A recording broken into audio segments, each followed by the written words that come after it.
मराठी दर्शनच्या रसिक मित्रांनो, सनई प्रकाशनाने प्रकाशित केलेली डॉक्टर अशोक राणा यांची पुस्तकं अगदी सवलतीच्या दरात. दडलेला इतिहास उलगडण्यासाठी डॉक्टर अशोक राणा यांच्या पुस्तकांची पाने उघडा. ही पुस्तकं मागवण्यासाठी स्क्रीनवर दिलेल्या नंबरवर आत्ताच संपर्क करा.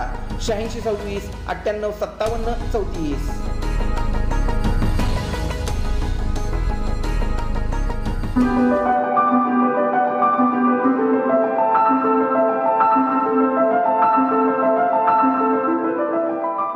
राणा आणि हे आहे मराठी दर्शन. आपण यापूर्वी नागपंचमीच्या संदर्भात 3 भाग पाहिले. त्यात विश्वव्यापी नागदैवत म्हणजे जगभरात नागांची पूजा कशी होते आणि नाग संस्कृती कशी जगभर विखुरलेली आहे याबद्दलची थोडक्यात माहिती पाहिली होती. नंतर नागपंचमीची सत्यकथा या भागामध्ये आपण नागपंचमी या सणाविषयी आणि व्रताविषयी सुद्धा थोडक्यात माहिती पाहिली होती. आणि त्यानंतर नागमाता कद्रू हिचा उल्लेख वारंवार नागांच्या संदर्भात येतो, तेव्हा तिच्यावर एक भाग पाहिला होता. आता नागमाता कद्रू जी होती तिची कन्या पण मनसा या एका मातृदेवतेचा उल्लेख पुराणामध्ये आणि इतर ठिकाणी येतो. हिचं जे ठिकाण आहे ते तसं राजस्थान किंवा पंजाब या भागातही आहे, पण जी सगळ्यात प्रसिद्ध मनसा माता जी आहे ती बंगालमध्ये, बंगाल, ओरिसा आणि बिहार या भागात तिच्या उपासना, तिथले उपासना संप्रदाय आहेत, तिथल्या कथा वेगळ्या आहेत थोड्याशा. तर ही मनसा जी आहे ती विषबाधा झाली तर ती नाहीशी करणारी अशी मानली आहे. म्हणजे नाग चावला, साप चावला तर होणारं विष नाहीशी करणारी अशी ती मानलेली आहे. म्हणून पावसाळ्यात आपल्या बिळातून आलेले नाग जे आहे ते चावतात तेव्हा तिथले लोक जे ओरिसा, बंगाल आणि बिहार, प्रामुख्याने बंगाल या भागात ते लोक मनसा मातेच्या चरणी लीन होतात आणि तिला आराधना करतात, प्रार्थना करतात की विष नाहीसं व्हावं. तर म्हणून मोठ्या प्रमाणात गावोगावी जी मंदिरं आढळतात ती मनसा मातेची आढळतात. तर ही उपासना बंगाल, ओरिसा आणि झारखंड, झारखंड हा एक आदिवासी राज्य आहे. ओरिसामध्ये आदिवासी मोठ्या प्रमाणात आहे, बंगालमध्ये सुद्धा आहे. आदिवासी लोकांची ही देवता आहे. तिची मंदिरं या राज्यातल्या अनेक गावामध्ये आढळतात. उत्तर पूर्व भारतात तिचे उपासक आहे, नाही असं नाही. सापाच्या चाव्यापासून वाचावं, तसंच शेतीत भरघोस पीक येऊन आपलं भवितव्य उज्ज्वल व्हावं यासाठी मनसा देवीची आराधना केली जाते. तिला विषहरा या नावाने सुद्धा या ठिकाणी ओळखतात. जगतगौरी, नित्या व पद्मावती ही तिची पर्यायी नाव आहेत. तिच्याविषयी अशी समजूत आहे की तिचा पिता शिव व तिचा पती याने तिला नाकारलं, म्हणजे पितानी नाकारलं आणि पतीने नाकारलं. तसंच तिची सावत्राई चंडी, शिवाची जी पत्नी, तिला सावत्राई म्हटलंय, ती तिचा तिरस्कार करीत असे. त्यामुळे ती शीघ्रकोपी व दुःखी राहत असे. तिची उपासना करणाऱ्यावर ती प्रसन्न राहते, परंतु जे तिला पूजित नाहीत त्यांच्यावर मात्र तिचा कोप होतो अशी समजूत या परिसरात आहे. तिच्या या स्वरूपावरून तिला देवत्व प्राप्त व्हायला बराच मोठा काळ लागला असं दिसतं. आपल्या भक्तामध्ये तिचं स्थान अढळ राहावं, तसंच एक मातृदेवता म्हणून मानवांमध्ये प्रस्थापित व्हावं हे मनसाचं एकमेव ध्येय होतं, असं तिच्याविषयी जी आख्यायिका की आपण त्याला मिथक म्हणू प्रचलित आहे त्यामधून दिसून येतं. आता ही मनसा माता, हिचं मूळ कुठे आहे याविषयी आदिमाया नावाचं एक पुस्तक आहे, याचा परिचय मी करून दिला. आणि प्राजक्त प्रकाशन हे पुण्याचं प्रकाशन आहे, त्यांनी 2019 मध्ये हे पुस्तक प्रकाशित केलं. त्यामध्ये मनसा हा जो लेख आहे 148 या पानावर आहे, त्यातली ही माहिती मी वाचून दाखवतो. तर मुळात ती आदिवासी जमातीची मातृदेवता होती. हिंदू धर्मातील तथाकथित निम्न जातीतील लोकांनी प्रथम आपल्या मंदिरामधील इतर देवतांमध्ये तिला स्थान दिलं. त्यानंतर उच्चवर्णीय हिंदूंनी आपल्या देवता मंडळात तिला सामावून घेतलं असावं.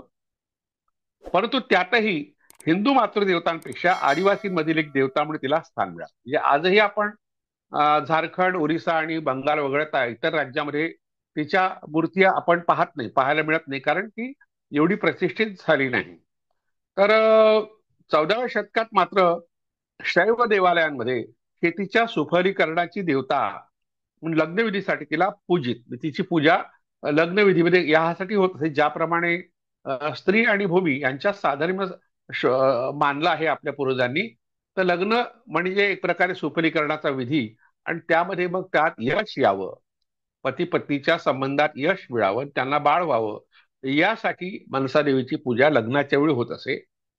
समुद्रमंथनातून निघालेलं विष शिवाने प्राशन केलं. त्यानंतर शिवाला मनसा देवीने वाचवलं, अशा आख्यायिका त्या ठिकाणी प्रचलित आहे. त्यामुळे विषहारी अशी तिची प्रतिमा तयार झाली. तिची अशी लोकप्रियता वाढत राहिली. त्यामुळे दक्षिण भारतातील तिचे उपासक निर्माण झाले. शैव या दक्षिणेकडे प्रस्थापित झालेल्या संप्रदायाने तिचा स्वीकार केल्यामुळे तिच्या जन्माशी निगडीत कथा शिवाशी जोडल्या गेल्या. ब्राह्मणी परंपरेने त्यामुळे तिला स्वीकारलं. वास्तविक पुराणामधील तिचे उल्लेख फार वेगळे आहेत. आता पुराणातले उल्लेख कसे आहेत त्याबद्दलची माहिती आपण पाहू. ती मिथक थोडी वेगळी आहेत. ब्रह्मवैवर्त पुराणामधील उल्लेखानुसार तिला विषहरण करण्याचं सामर्थ्य शिवकृपेने प्राप्त झालं. इंद्र तसेच विषधारी जाती अर्थात नाग हे तिचे उपासक होते. त्यात वासुकी नागाचाही समावेश होता. पृथ्वीवरील सर्व सर्पांवर तिचा वरदहस्त होता. ती सर्पाचं विष सहजपणे उतरवित असे. साक्षात धन्वंतरीलाही ते शक्य नव्हतं. त्यामुळे तिला धन्वंतरीपेक्षा अधिक मान होता. आता हा धन्वंतरी सुद्धा नागकुळातलाच आहे. त्याबद्दल केव्हा तरी माहिती आपण पाहू. सर्प विद्या संपन्न लोक तिला आपली देवता मानतात, सर्पाला मानतात.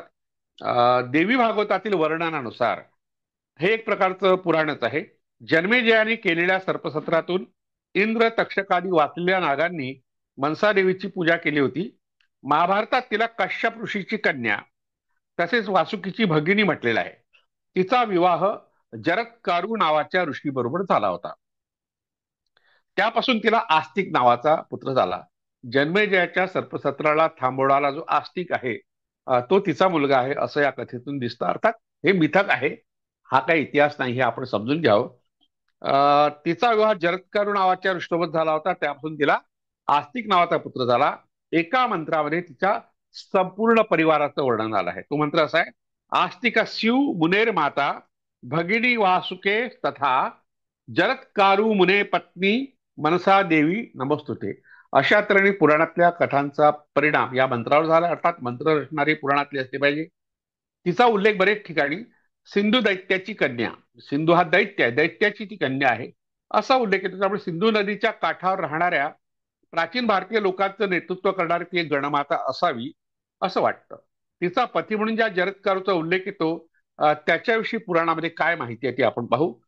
ऋग्वेदातील उल्लेखानुसार ऐरावत कुळातील एका सर्प कुलचिन्हधारी सुक्त द्रष्ट्या, ज्यांनी सुक्त रचना केली आहे, अशा ऋषीचं नाव जरत्कारु होतं.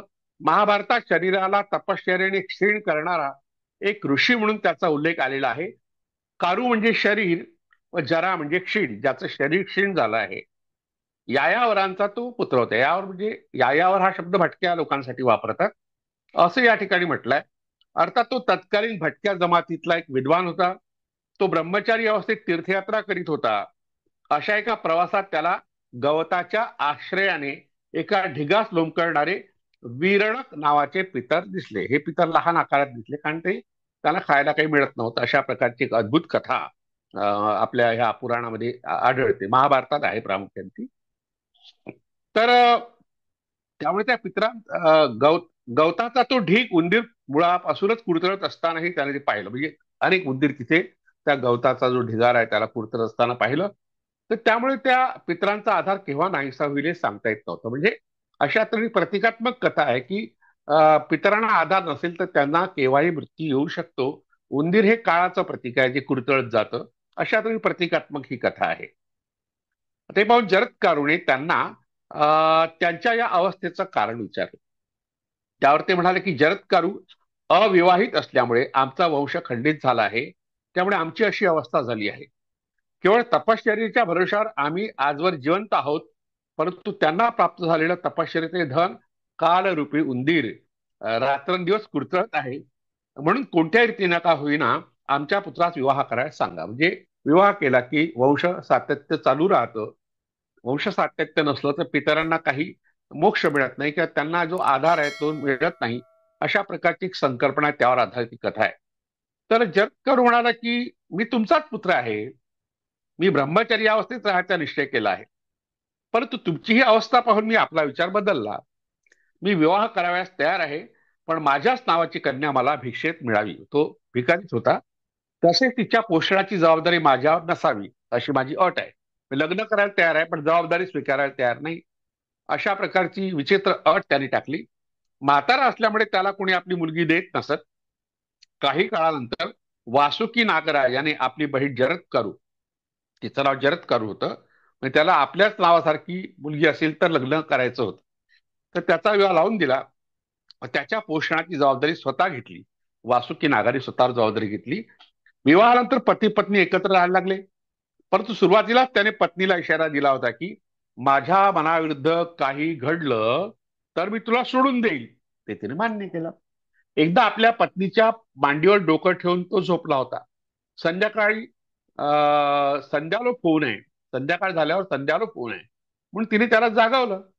तेव्हा मी झोपलो आहे, सूर्याची काय विषाद आहे की तो अस्ताला जाईल, असं तो म्हणाला. हुशारकी मारणारा तो होता. त्याचबरोबर आपली अट मोडल्याबद्दल रागावून तो पुन्हा तपश्चर्या करायला निघून गेला. त्यावेळी जरत्कारू गर्भवती होती.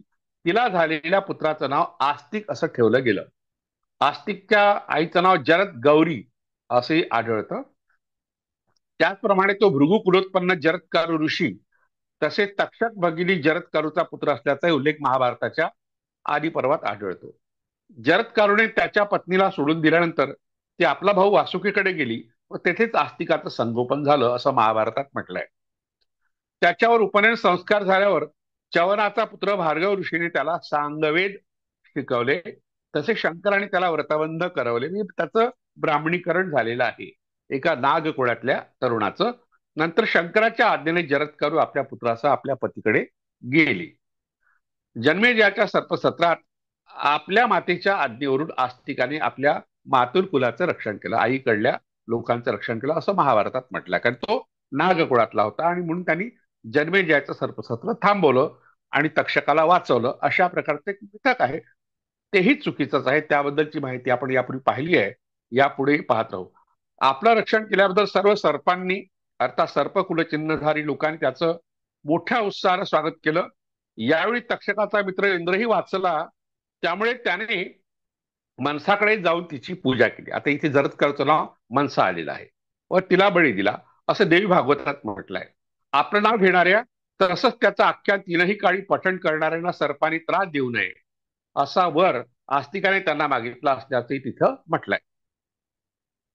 त्यामुळे सर्प घरात येत नाहीत. म्हणजे आपण जर घराच्या आड्यावर आस्तिक नाव ठेवलं तर सर्पात येत नाही असा समज खेड्यापाड्यात अजूनही आहे.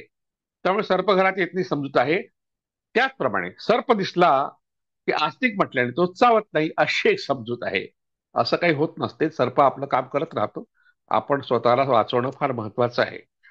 तर अर्थात या समजुती भोळ्या श्रद्धेतून निर्माण झाल्या. सापाला कानच नसल्यामुळे त्याला ऐकू कसं येणार, तसंच त्याला माणसाची भाषा कशी कळणार हा प्रश्न आपल्या मनात येत नाही. अर्थात सर्पकुलचिन्हधारी समाजातील लोकांनी आपल्या नेत्याची महती वाढवण्याकरता अशा समजुती रूढ केल्या होत्या, हे यावरून स्पष्ट होतं.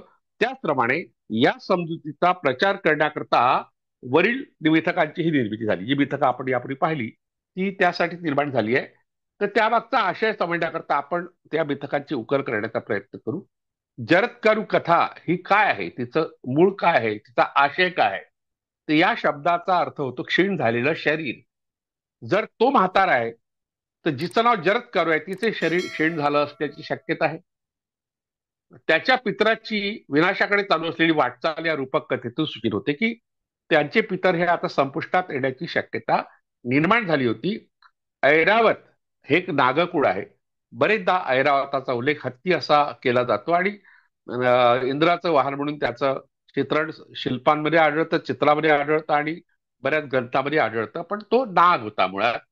तर या नागकुळाची जरत्कारू वासुकीची बहीण मनसा हिच्याशी तो विवाह करतो. या दोघेही नागकुलचिन्हधारी ह्या समाजातील होते, हे स्पष्ट आहे. मातृसत्ताक समाजातील परंपरेनुसार पतीला पत्नीकडे राहावं लागत असे, हे या कथेतून सूचित होतं. या कथेत जरत्कारू त्याच्या उदरनिर्वाह जबाबदारी आपल्या पत्नीवर टाकतो. तसंच आपल्या नावासारखं नाव असलेल्या मुलीशी विवाह करण्याची अट टाकतो. या पितृसत्ताक समाजातील कल्पना आहे. मातृसत्ताक आणि पितृसत्ताक दोन समाजातल्या संकल्पना किंवा कल्पना या कथेमध्ये मिसळलेल्या आहेत. पुरुषी प्रभाव प्रस्थापित करण्याचा प्रयत्न म्हणून या कल्पना रूढ होत्या. विवाहानंतर पत्नीचं नाव बदलण्याची प्रथा आज आहे ती याच हेतूने रूढ करण्यात आली असावी. स्त्रीसत्ताक समाजात ती नव्हती. जन्मेजयाच्या सर्पसत्रात आस्तिक हा आपल्या मातुल कुलाचं म्हणजे मामाकडल्या लोकांचं रक्षण करतो असा उल्लेख यापूर्वी आला आहे. मुळात जन्मेजयाच्या सर्पसत्राची कथाच काल्पनिक आहे. सिंधू संस्कृतीचं उत्खनन करणाऱ्यापैकी कान्हा दीक्षित नावाचे फार मोठे इतिहास संशोधक, पुरातत्व संशोधक होते आणि त्यांचे पुत्र सका दीक्षित, डॉक्टर सका दीक्षित हे भारताचे पुरातत्व संचालक होते संपूर्ण भारताचे. त्यांनी ही कथा ब्राह्मण ग्रंथातून आली आहे असं म्हटलंय. पूर्वी ही नागवंशी जमात होती, ते नाग कुळातले होते. त्या वंशात जन्मलेला जन्मेजय आपल्या जमातीतील लोकांचा नाश कसा काय करू शकेल, यज्ञाचं महत्व सांगण्याकरता ही कथा सांगितली जात असे असं सका दीक्षित म्हणतात. दीक्षित म्हणतात की सत्यनारायण पूजेचं महात्म्य वर्णन करण्याकरता ज्याप्रमाणे साधुवाण्याची गोष्ट सांगितलेली आहे त्याचप्रमाणे ही कथा सांगितली जात असे असं एकूण उल्लेखावून दिसतं. या कथेतील हास्यास्पद तपशिलावर दाजी पणशीकर ज्यांनी हा जय नावाचा इतिहास आहे किंवा महाभारत एक सुडाचा प्रवास नावाचा ग्रंथ लिहिला, हा जय नावाचा इतिहास आहे, हा ग्रंथ आनंद साधले यांचा आहे. तर त्यांनी सुद्धा अशा तऱ्हेने ही कथा कशी खोटी आहे हे आपल्या ग्रंथात म्हटलंय. नाग व आर्य संघर्ष प्राचीन वैदिक व बौद्ध साहित्यातून वारंवार व्यक्त झालेला आहे. या संघर्षाला संपवण्यात आस्तिक या नागकुळातील पुरुषाला यश आलं असावं असा एक तर्क. त्यामुळे त्याचं नाव मोठ्या आदराने घेतलं जातं. स्थानिक गुरुजी आणि आस्तिक ही कादंबरी या प्राचीन वास्तवाच्या आधारावर लिहिली आहे. आस्तिकाची माता मनसा हिला पुढं जरत्करू नावाने ओळखलं गेलं.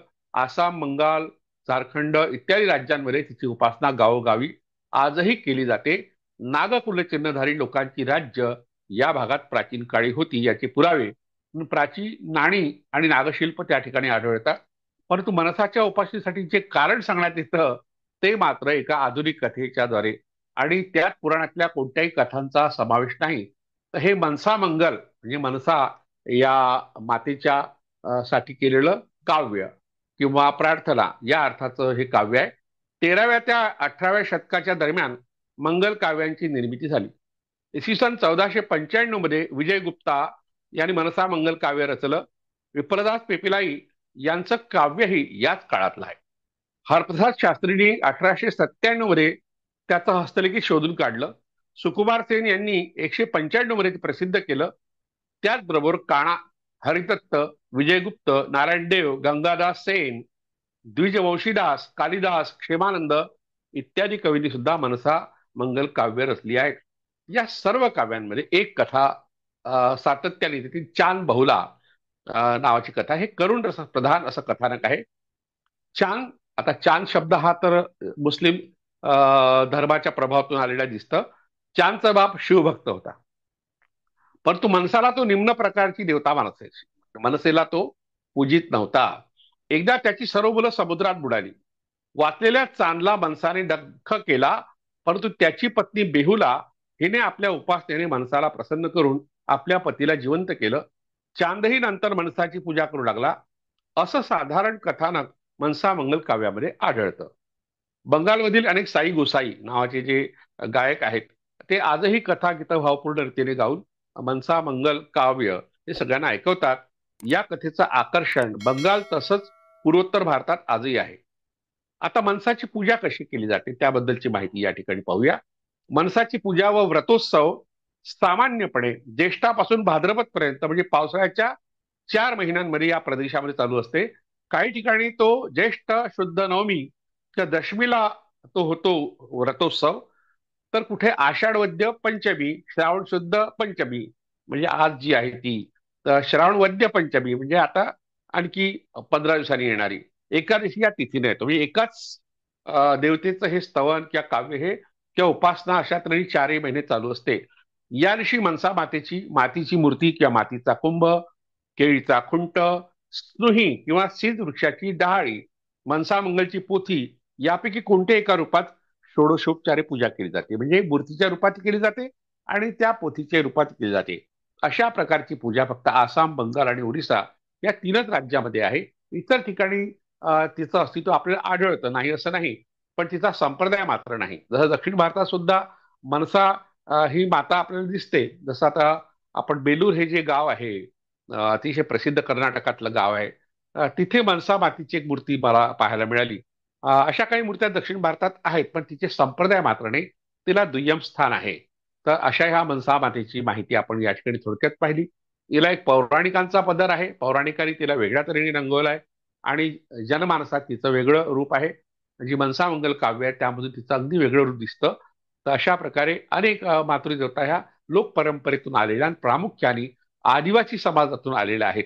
तर त्या मातांची माहिती आपण पुढे अशाच काही अनुषंगिक कारणांनी पाहत राहू. या ठिकाणी मी थांबतो. धन्यवाद.